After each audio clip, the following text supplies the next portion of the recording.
السلام علیکم۔ کہانی کارنر میں خوش آمدید۔ پیارے ویورز، آج پھر آپ کے لیے کسی کی زندگی پر بیتی ایک سچی کہانی لے کر حاضر ہوئی ہوں۔ چلیں اپنی کہانی شروع کرتے ہیں۔ مدت بعد میری ملاقات اپنے کلاس فیلو جمشید سے ہوئی۔ وہ ایک من چلا اور دل پھینگ نوجوان تھا، لیکن اللہ نے اس میں ایسی کشش رکھی تھی کہ جس سے بات کرتا دل مو لیتا تھا۔ اس کا گھر ہمارے گھر کے بالکل سامنے تھا اور ہم ایک ایسے پوش علاقے میں رہتے تھے جہاں قطار در قطار بنگلے بنے ہوئے تھے۔ سامنے جمشید کے والد کا مکان تھا اور ہمارے برابر میں شرمین کا گھر تھا۔ شرمین کے ساتھ پڑوسی ہونے کے ناطے میری دوستی تھی، تاہم بلا سبب میں اس کے گھر نہیں جاتی تھی کیونکہ 2 ماہ قبل یہ لوگ یہاں آئے تھے۔ ایک دن جمشید سیڑھیاں اتر رہا تھا، اچانک اس کی نظر ہمارے برابر والے بنگلے کی ایک کھلی کھڑکی پر پڑی۔ سامنے ہی شرمین کا کمرہ تھا۔ اسے دیکھ کر جمشید بہت حیران ہوا کہ اس نازنین کو اس نے پہلے بھی کہیں دیکھا ہے۔ دراصل وہ اپنے چچا کے گھر مری میں 3 ماہ کی چھٹیاں گزار کر آیا تھا۔ وہ اس لمحے کو پہچان نہ سکا کہ یہ لوگ اس کے پرانے والے مکان کے برابر میں رہا کرتے تھے، تقریباً 10 سال پہلے۔ جمشید بھول گیا کہ باہر کس کام سے جا رہا تھا اور واپس اپنے کمرے میں آ گیا۔ اپنی الماری کھول کر پرانی البم نکالی اور شرمین کو 10 سال قبل والی تصویر ڈھونڈ کر غور سے دیکھنے لگا۔ سوچا کہ کہیں نگاہیں دھوکہ تو نہیں کھا گئیں، یہ وہی ہے جس کی سالگرہ پر اس نے یہ تصویر بنائی تھی یا کوئی اور ہے۔ ان دنوں وہ میٹرو کا طالب علم تھا۔ وہ حیران تھا کہ یہ لوگ یہاں آ کر بس گئے اور اسے خبر تک نہ ہوئی۔ اس نے کبھی شرمین یا اس کے گھر والوں کو آتے جاتے نہیں دیکھا تھا۔ عرصہ سے وقفیت کے سبب اس کا جی چاہا کہ جا کر شرمین کی والدہ سے ملے، جن کو وہ آنٹی نشاط کہا کرتا تھا۔ ان سے ملنا کوئی مشکل مسئلہ نہیں تھا، لیکن یہ ممکن تھا کہ شرمین کی شادی ہو چکی ہو اور وہ اپنے والدین کی بجائے شوہر کے ہمراہ رہتی ہو۔ وہ بچپن سے اس لڑکی کو پسند کرتا تھا، اس کی صورت اسے اچھی لگتی تھی۔ یہ پسندیدگی خیالات کی پاکیزگی تک تھی۔ وہ ایک کم سن لڑکا تھا اور شرمین بھی ایک معصوم لڑکی تھی۔ یہ ایک دوسرے کے گھر جاتے اور باتیں بھی کر لیا کرتے تھے۔ ان کے بزرگ اس بات کو برا نہیں جانتے تھے۔ اب جمشید کے سامنے ایک سوال تھا کہ اس تک رسائی کیسے حاصل کی جائے۔ وہ شرمین سے ملنے اور بات کرنے کے لیے بے چین تھا۔ وہ اس جذبے کو نہیں پہچان پا رہا تھا کہ آیا یہ محبت تھی یا پرانی جان پہچان کی کشش۔ اب وہ سامنے والے گھر میں تھی اور تو قریب ہی تھی۔ وہ دن اس نے اضطراب میں کاٹا۔ دوسرے روز پھر سیڑھیاں اتر رہا تھا کہ شرمین کھڑی نظر آ گئی اور اس کو دیکھ کر مسکرا دی۔ مسکراہٹ کچھ ایسی تھی جیسے کہتی ہو کہ میں تمہارے چکر میں آنے والی نہیں ہوں۔ ندامت کے احساس سے وہ بجھ سا گیا۔ شرمین، سوچا کہ یہ وہی شرمین ہے یا اس سے ملتی جلتی صورت والی کوئی اور لڑکی، مگر وہ یہ سوال کس سے پوچھتا؟ مجھ سے پوچھنا چاہا، مگر میں نے اس کے سوال کو ہنسی میں اڑا دیا کہ پڑوس کی لڑکیوں سے دوستی کا یہ بہانہ تمہارا اچھا ہے، اپنی راہ لو۔ 1 ہفتہ یوں ہی اضطراب میں گزر گیا۔ جمشید کوئی کام نہ کر پا رہا تھا۔ اس کے اور شرمین کے درمیان فاصلہ جوں کا توں تھا۔ اب وہ اس الجھن سے ہر صورت نکلنا چاہتا تھا۔ اس کی یہ کیفیت غیر فطری نہ تھی۔ یہ صورت جو اس کے دل پر اثر کر گئی تھی اس لیے بھی زیادہ اہم تھی کہ وہ ابھی تک غیر شادی شدہ تھا۔ اب وہ کافی بدل گیا۔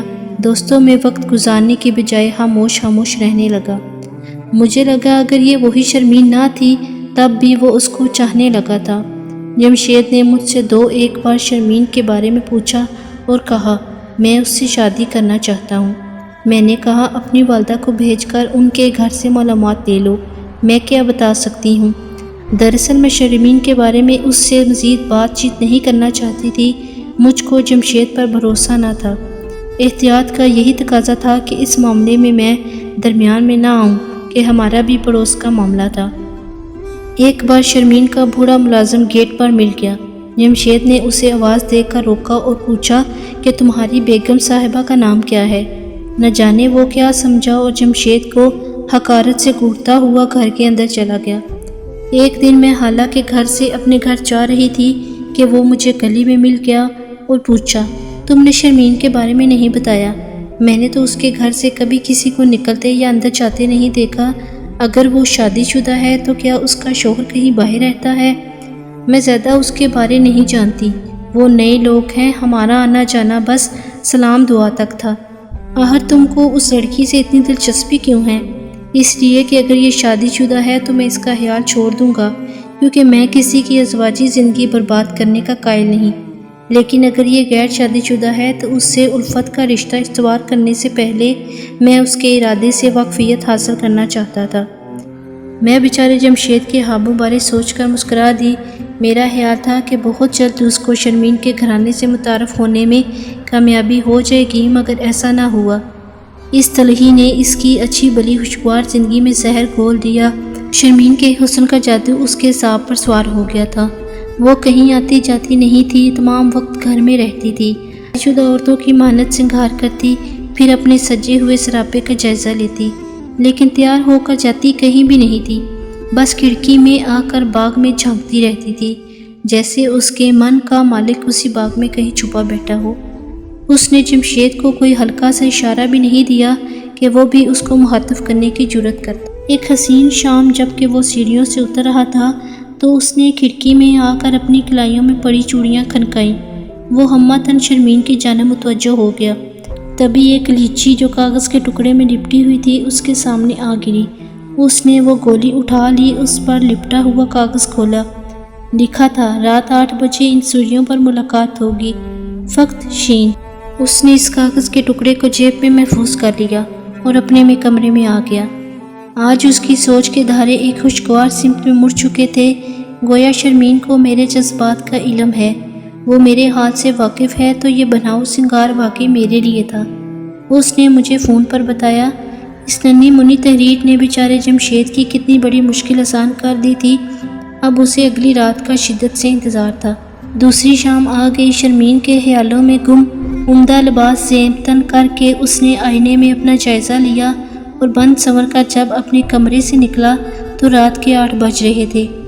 اندھیری رات تھی۔ وہ سیڑھیاں اترا، سامنے گیٹ کا دروازہ کھل گیا۔ وہ اپنے گیٹ سے نکل کر تیزی سے جمشید کے صحن میں آ گئی اور اس کی سیڑھیوں سے اوپر آ گئی، اس جگہ جہاں وہ کھڑے ہو کر اس کی کھڑکی سے اسے دیکھا کرتا تھا۔ اس نے سرخ رنگ کا لباس پہنا تھا۔ اس نے خود کو اتنا سجایا تھا کہ سچ مچ کی عروس لگ رہی تھی۔ اس کے لباس میں لگی خوشبو اتنی تیز تھی کہ ہمارے گھر تک آ رہی تھی، جیسے سارا جہاں مہک گیا ہو۔ مدھم روشنی میں وہ باتیں کر رہے تھے اور میں چھت سے ان کو دیکھ رہی تھی۔ آج مجھے اندازہ ہو گیا کہ دوری اور قربت میں زمین اور آسمان کا فرق ہوتا ہے۔ دوری آگ اور قربت ٹھنڈک ہوتی ہے۔ وہ اس کو پا کر اپنی منزل تک پہنچ گیا تھا۔ وہ ایک بھٹکا ہوا مسافر تھا، شرمین اس کی منزل تھی۔ دونوں دیر تک ساتھ رہے۔ اس کے بعد ایسے لمحات بار بار آئے جب ساری دوریاں مٹ گئیں اور اس کی بے چین روح کو قرار آ گیا۔ یہ سلسلہ 3 ماہ چلا، پھر گاؤں سے جمشید کے والدین لوٹ آئے۔ وہ اسے لینے آئے تھے کہ اس کی شادی کر دینا چاہتے تھے۔ انہوں نے گاؤں میں ایک کم سن گھریلو لڑکی جو ان کی رشتہ دار تھی پسند کر لی تھی اور چاہتے تھے کہ جمشید بھی ایک نظر بھا کر دیکھ لے تاکہ وہ اس کی شادی کی تاریخ مقرر کر دے۔ ماں باپ کے اصرار پر اسے جانا ہی پڑا۔ بولی بھالی ہبا اس کو بے حد اچھی لگی، معصوم، کمسن اور شرمائی سی۔ اس پاکیزہ صرف دوشیزہ نے اس کے دل میں گھر کر لیا۔ ماں سے کہا، مجھے ہبا سے شادی پر کوئی اعتراض نہیں۔ گاؤں سے آ کر اس نے سوچا، ابھی تک میں نے شرمین کی نجی زندگی کے بارے میں سوال نہیں کیا، جبکہ میں تنہا زندگی کے اہم فیصلے نہیں کر سکتا۔ لہٰذا اس نے شرمین سے کہا کہ مجھے اپنے گزرے دنوں کے بارے میں بتاؤ۔ والد وفات پا گئے تھے، ماں بیمار ہے، بھائی اسے امریکہ لے گئے ہیں۔ میں پرانے ملازم بابا شاداب کے ہمراہ رہتی ہوں۔ اس کی بیوی کبھی یہاں آ جاتی ہے اور کبھی گاؤں اپنے بچوں کے پاس چلی جاتی ہے۔ آج کل اماں صابرہ گاؤں گئی ہوئی ہیں، اس کی بیٹی کی لڑکی پیدا ہوئی ہے، کچھ دنوں بعد آ جائیں گی۔ تمہاری منگنی ہو گئی کیا؟ بڑا اہم سوال تھا۔ اب اس گتھی کو سلجھانا لازم تھا۔ تب شرمین نے تفصیل سے بتایا کہ منگنی نہیں، میرا نکاح ہو چکا ہے۔ والد صاحب اپنی زندگی میں میرا نکاح ٹیلی فون پر اپنے بھتیجے فرحان سے کروا گئے تھے جو امریکہ میں رہتا ہے۔ نکاح کو 5 برس گزر چکے ہیں مگر وہ ابھی تک نہیں آیا ہے۔ والد صاحب میرے نکاح کے 1-2 برس بعد چلے گئے۔ وہ اس کو آنے کو کہتے تھے اور فرحان ٹال مٹول سے کام لیتا تھا۔ بعد میں والدہ سے بھی ٹال مٹول کرتا رہا۔ اب بھائی کے پاس امی گئی ہیں، دیکھو کیا ہوتا ہے۔ 5 برس میں نے انتظار کیا ہے، اب اور نہیں کر سکتی، اب تو ہر صورت طلاق لوں گی۔ مجھے لگتا ہے کہ خود بخود وہ طلاق کے کاغذات کسی روز بھجوا دے گا، کیونکہ وہ بھی شادی کر چکا ہے۔ چچا چچی بھی وہاں ہیں مگر مہر بے لب ہیں، نہ جانے کیا معاملہ ہے۔ جمشید نے کہا شرمین تم نے برا کیا، مجھے پہلے سے بتایا ہوتا کہ تم شادی شدہ ہو تو میں تم سے یوں کبھی نہ ملتا۔ وہ بولی ٹیلی فون کا نکاح بھی کوئی نکاح ہوتا ہے، اس کے باوجود میں نے 5 برس تو انتظار کیا، اور کتنا کروں، مجھ کو کس جرم کی سزا مل رہی ہے۔ ٹھیک ہے مگر نکاح تو نکاح ہوتا ہے، جب اتنا انتظار کیا تھوڑا سا اور کر لیتی، اپنی والدہ کو تو آنے دیتی کہ کیا جواب لاتی ہیں۔ تمہارے چچا چچی سے تو وہ بات کریں گی ہی، اب ایک دن بھی اور بھی مجھ سے انتظار نہیں ہو سکتا، چند ماہ تو بڑی بات ہے۔ اب تم مل گئے ہو، اب تم ہی میری منزل ہو۔ اس جواب سے جمشید بہت ڈسٹرب ہو گیا، وہ سخت پریشان تھا کہ ماں کا فون ملا، میں نے تمہاری شادی کی تاریخ رکھ دی ہے، فلاں دن پہنچ جاؤ۔ وہ گھبرایا، شرمین سے کچھ کہنا چاہتا تھا مگر کہہ نہیں سکتا تھا۔ ادھر ماں منتظر تھی جس کا بیٹے پر بہت حق تھا۔ کافی سوچ بچار کے بعد اس نے فیصلہ کر لیا کہ ماں کو مایوس نہیں کرنا چاہیے، گاؤں جانا ہی چاہیے۔ دوسری شام وہ بھائی سے ملنے ہمارے گھر آیا، مجھ سے کہنے لگا گاؤں جا رہا ہوں، ماں نے شادی کی تاریخ رکھ دی ہے، پتہ نہیں شرمین کو فراموش کر سکوں گا یا نہیں۔ تبھی نظر اپنے گھر کی جانب کی جہاں شرمین کھڑی موجود تھی، اس نے اشارہ کیا کہ وہ رات کو اس سے ملنے آئے گی۔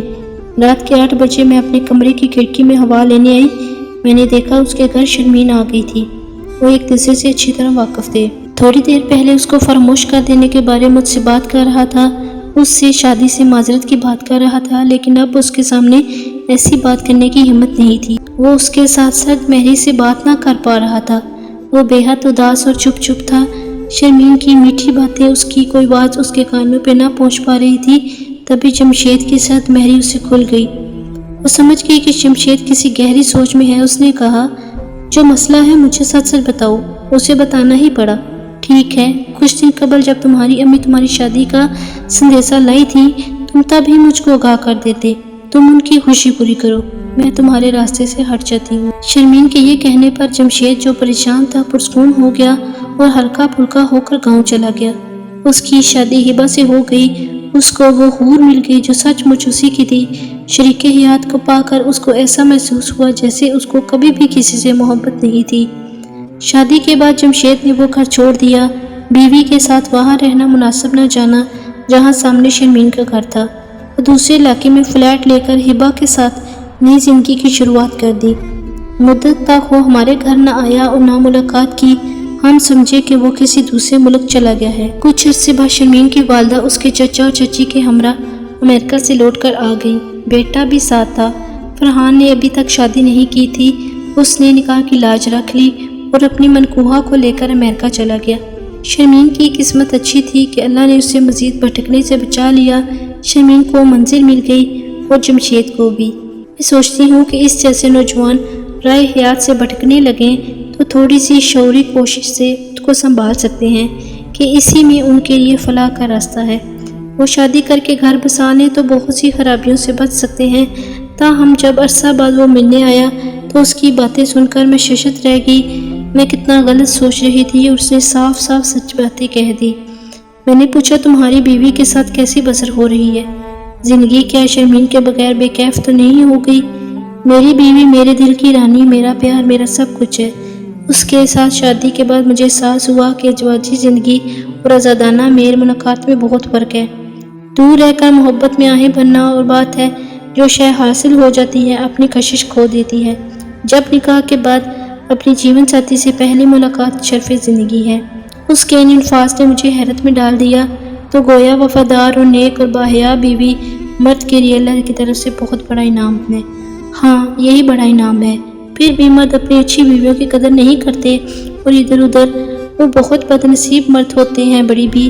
جمشید نے جواب دیا۔ میں ہنس دی، وہ مجھے ہمیشہ مذاق میں بڑی بھی کہا کرتا تھا کیونکہ میں اسے اچھا انسان بننے کی نصیحتیں کیا کرتی تھی۔